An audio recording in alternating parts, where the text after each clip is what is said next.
Фәрхәт Фәйзуллин әтисе юлыннан киткән, ул да көрәш белән шөгыльләнгән. Мәктәптә укыган вакытта ук республика ярышларында катнашкан һәм призлы урыннар яулаган. Я, как себя помню, я боролся все время. Мин һәр вакыт көрәшә идем. Урамда дуслар белән, өйдә әти, бабай белән, тренер белән исә институтка укырга кергәч 18 яшьтән эшли башладым. Профессиональ спортта ул 20 ел.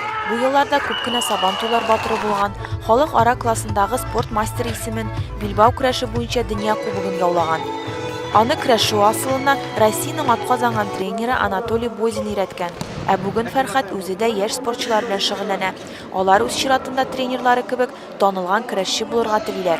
Безнең тренерыбыз бик яхшы тренер инде. Ул Россиянең чемпионы.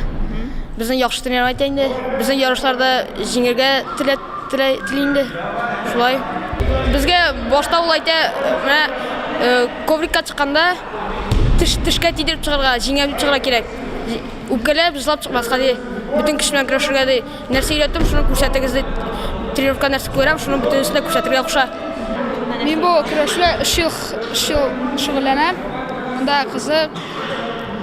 Төрле ярышларга баралар. Төрле урыннар аласың. Үзеңне тренер бик яхшы чемпион булды. Яхшы өйрәтә. Тагы да алга уңышларга ирешергә инде.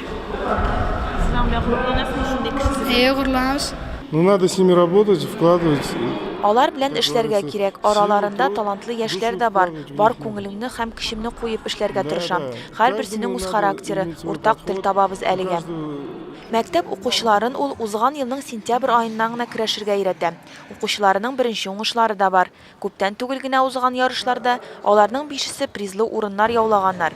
Ә барлыгы исә 30лап яшь көрәшчене төрле дәрәҗәдәге ярышларга әзерли ул.